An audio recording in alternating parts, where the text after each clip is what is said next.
some words, things that are in your house, for example. Look around your house and ask yourself which compound nouns you see.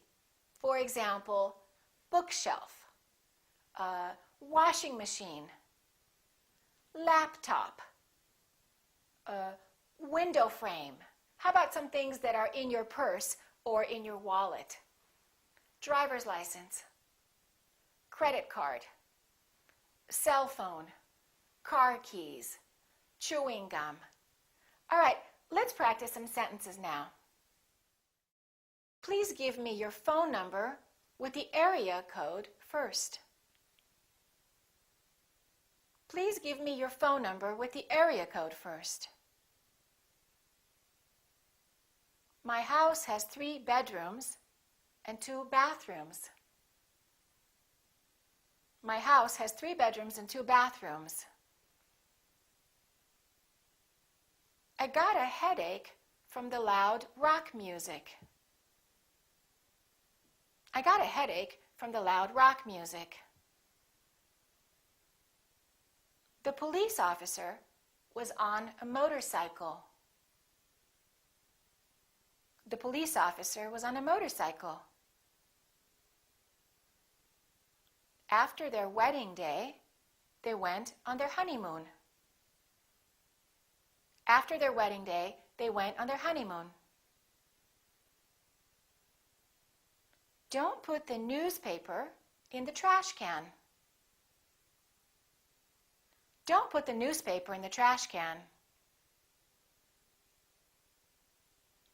I bought a birthday present for my roommate. I bought a birthday present for my roommate. Remember, when it's an adjective plus noun, we stress the second word. We stress the noun.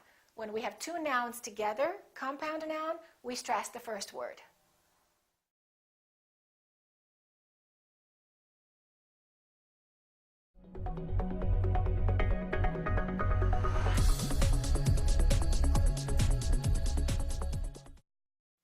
Let's talk about the rules of stress for phrasal verbs.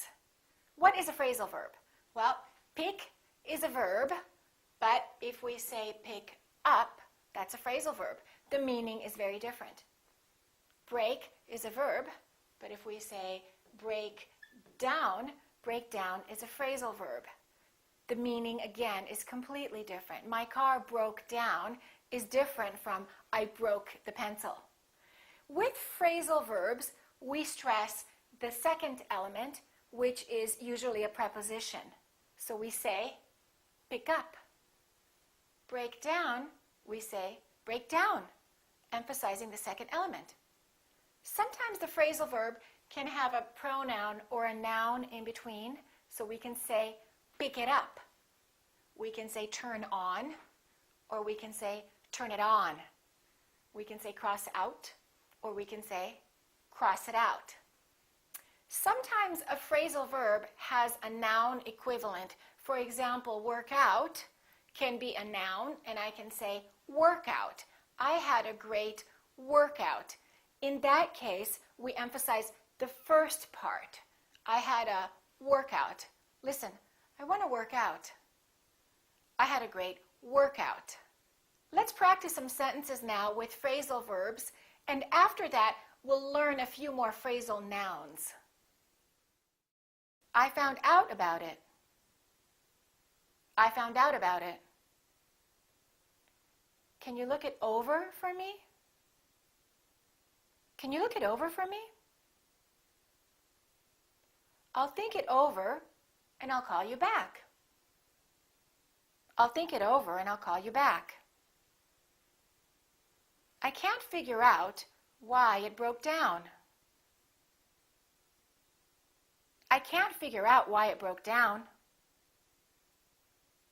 When he grew up, he moved out. When he grew up, he moved out. As we learned, if it's a phrasal verb, we stress the second part. We stress the preposition.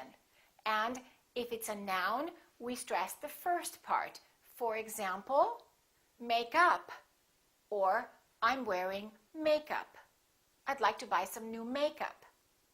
Another example is check up. Or you can say checkup. I went to a doctor to get a medical checkup. Another one is break up or break up. They decided to break up, which means they decided to separate. It was a very painful breakup. You can say turn off or you can say turn off. That's a real turn off. What does that mean? That's a real turn off. It's something you don't like, something you're not happy with, something that disgusts you. That's a turn off. One more example. You can say print out. I would like to print out the information. Or you can say, please give me the printout. Please give me the printout. Can you think of any more phrasal nouns and phrasal verbs?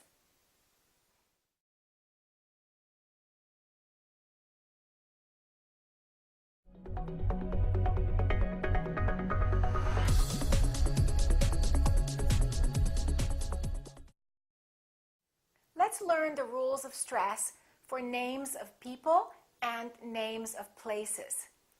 If the place has two words, we stress the second word. For example, South America, we say South America. United Kingdom, we say United Kingdom.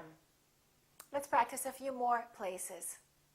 Los Angeles, Las Vegas, Mexico City, South Africa, Central Park. Can you think of any other places that have two names in them? The same thing happens when we stress the names of people. We stress the last name, the second word. For example, George Washington, Barack Obama. When the name has three words, we stress the last word. For example, Martin Luther King, John Fitzgerald Kennedy. Let's practice some more names. Think of some actors that you like, some famous actors. For example, Julia Roberts, Brad Pitt, Tom Cruise. That's pretty simple, isn't it? All right, let's do some sentences for practice now. John Wilson and Bob Jones went to South America. John Wilson and Bob Jones went to South America. Central Park is in New York. Central Park is in New York. His father likes Bob Dylan, but his grandfather likes Frank Sinatra. His father likes Bob Dylan, but his grandfather likes Frank Sinatra. Barack Obama was elected President of the United States. Barack Obama was elected President of the United States. Is that Julia Roberts or Nicole Kidman? Is that Julia Roberts or Nicole Kidman? Remember, the final name gets the most stress.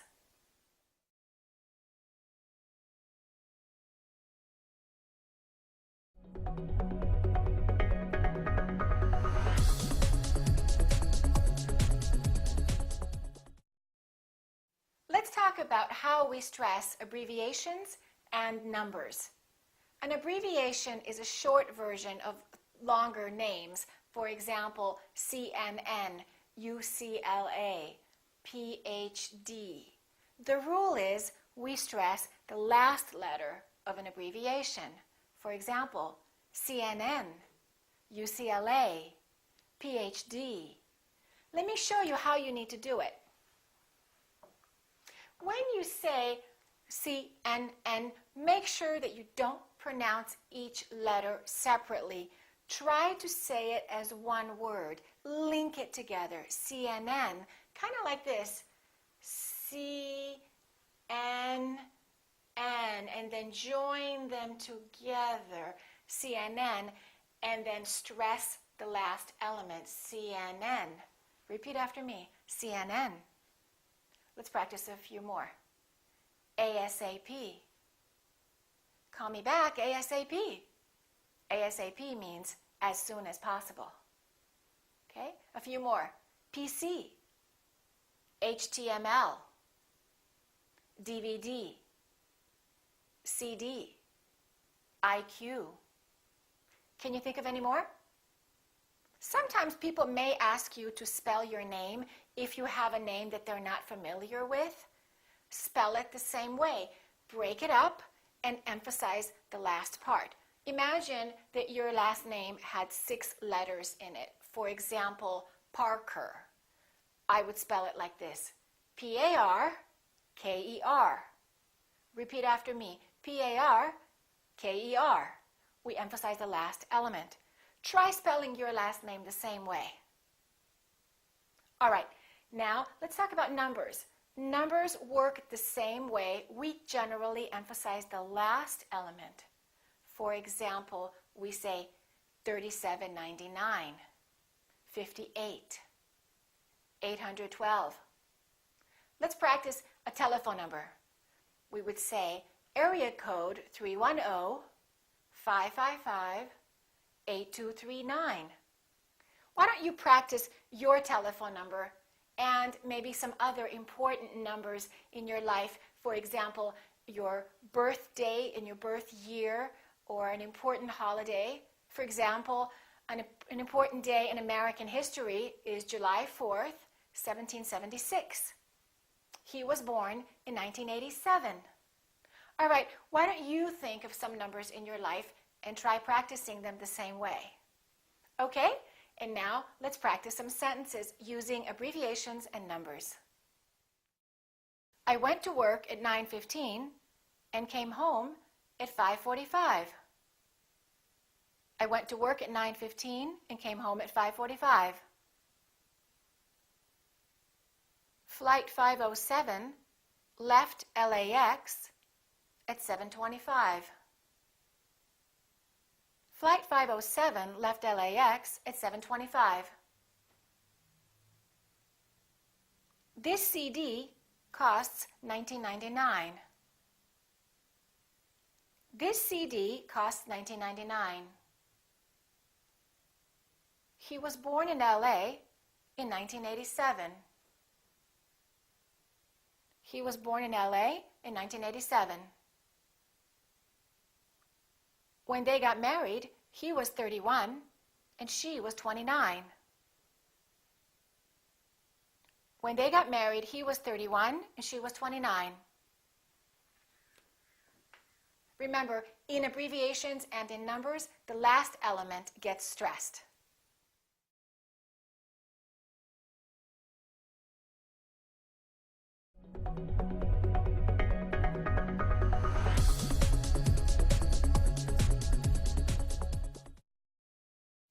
Let's learn one final rule about word stress.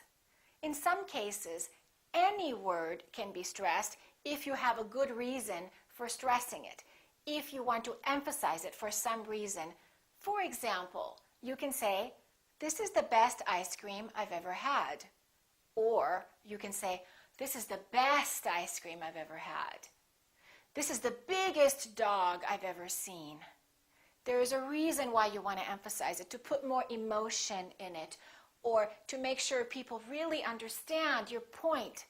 But be careful, don't do that too much, because in regular conversations you will say, "This is the best ice cream I've ever had." You can also do that with had, which is a content word, and that's what Americans often do. They say, "I love your new car." You don't have to say, "I love your new car." You can say, "I love your new car." So remember, that last element in general tends to get the most stress. However, there is room for some creativity there. Let me give you another reason that you would use special emphasis. For example, if I say to you, "You don't smoke, do you?"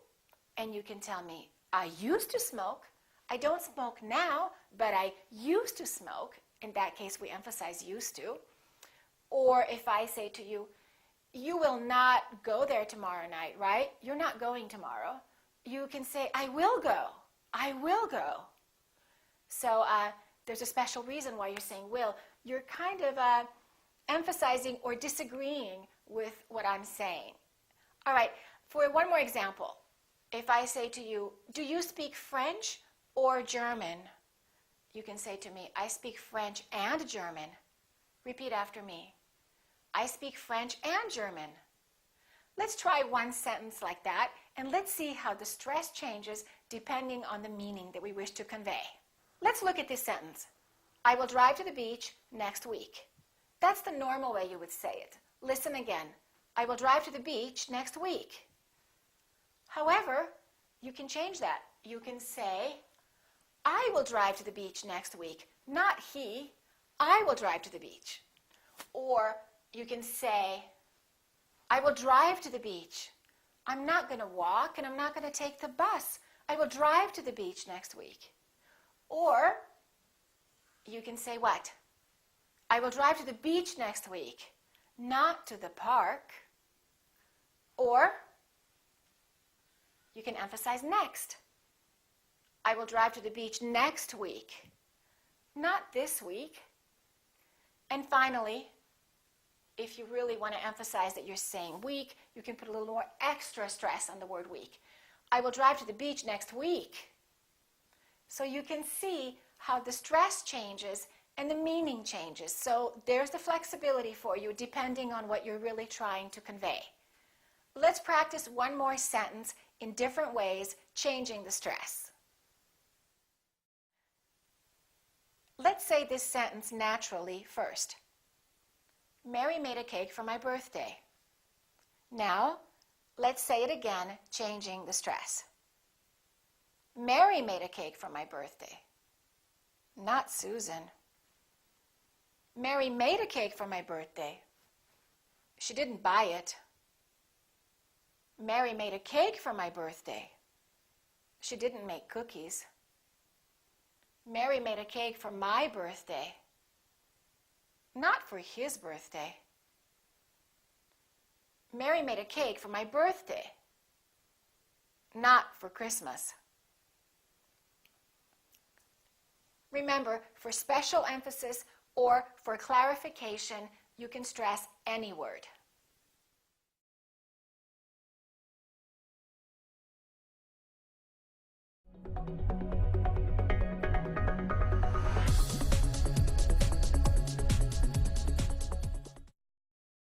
Let's talk about intonation.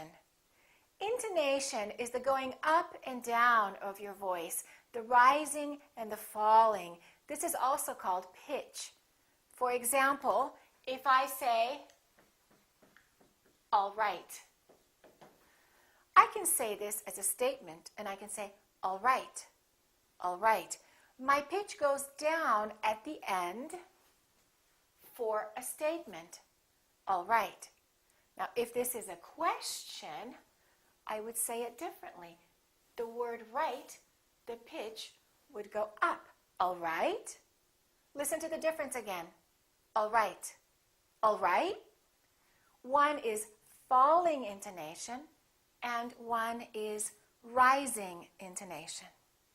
Let's try falling intonation and rising intonation on another word. The word hello. There are two different ways we can say hello. I can say hello, falling intonation, hello, nice to meet you. Or I can make the rising intonation, and when I answer the phone, I can say hello. So the pitch goes up. Hello, who's calling? Or hello, nice to meet you. If you're using the wrong intonation, people may be confused about what you're trying to say, and they may misunderstand you or just get the wrong impression. You may sound nervous or insecure and unsure of yourself if your intonation is going up at the end rather than down in statements. So let's practice the falling intonation by saying some very simple sentences that are statements. And remember, a statement is not a question. After we do this, we will learn some rules for intonation with questions. And with questions, sometimes the intonation rises, but not always. Sometimes it goes down, depending on what kind of question it is. But first, let's practice the falling intonation of simple sentences. I like it. Repeat after me. I like it. Have a nice day. My name is Bob. It's cold outside. I'm tired. I'm hungry. I'm hungry because I haven't eaten all day. Don't confuse stress and intonation. We have learned that for stress, we jump up on the keyword, but then intonation is when you jump up, how you do it. For example, if I say, have a nice day, I'm still going to emphasize the word day, but I'm not going to make my pitch go up. I'm not going to say, have a nice day. I'm going to say, have a nice day. Have a nice day. So my voice is still going down even though I'm stressing the word. The pitch is still down. Very important. All right, let's practice a few more statements. Think of some things that you're feeling right now. I feel good. I'm feeling happy. Today is Monday. I'm going to go to work soon. All right, make some simple sentences, making sure that your voice goes down at the end, that your pitch goes down. Now, let's learn the rules for intonation for questions. We can have either rising or falling intonation when we're making questions, depending on what kind of question it is. There are two different kinds of questions. There are yes-no questions, and there are WH questions. Yes-no questions can be answered by either a yes or a no. For example, are you happy? That's a yes-no question because I can say yes or I can say no. With yes-no questions, the intonation goes up. Are you happy? WH questions are questions that begin with words that have a W and H in them. For example, when, where, why, what, how, and how has a WH as well. These cannot be answered by yes or no. If I say, what's your name? You can't say yes. WH questions have falling intonation. How are you? We don't say, how are you? We say, how are you? I'm fine. Let's practice some more WH questions with falling intonation. How old are you? One more time. How old are you? Where do you live? What do you do? Where were you born? How did you do that? Now, let's practice some questions which are yes-no questions. Remember, intonation goes up. Are you hungry? Did you eat? Did he go? Did you like it? Did you call me? Okay, now we're going to practice some sentences that will have questions with both rising and falling intonation. You will hear pairs of questions. The first one is a yes-no question, and the second one is a WH question. Notice how the intonation changes. Are you angry at me? One more time. Are you angry at me? Why are you angry at me? Why are you angry at me? Is it hot in there? Is it hot in there? Why is it so hot in there? Why is it so hot in there? Did you get there late?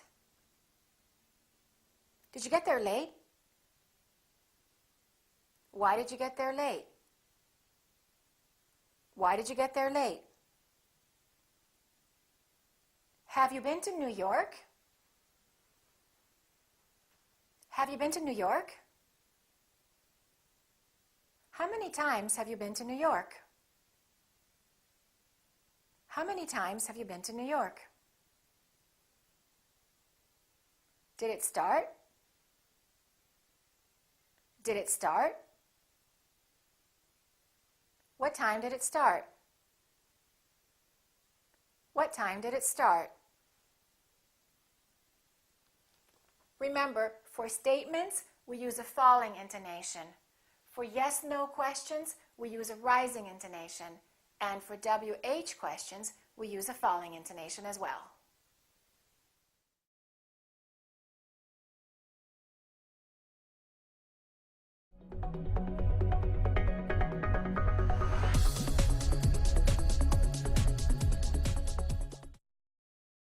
Let's learn about how intonation can change within one sentence. Within one same sentence, the intonation can both rise and fall. Let me give you the rules for that. One rule is when we list items in a series. For example, when you say, I bought chicken, fish, apples, and sugar at the supermarket. Each of those items that you list should have a rising intonation. I bought chicken, fish, apples, and sugar. The last one will have falling intonation. So we go up, up, up, down. Let's try that one more time. I bought chicken, fish, apples, and sugar. When you have that rising intonation, people know that that's not the last element. Something more is coming. Apples and sugar. When the intonation goes down, it indicates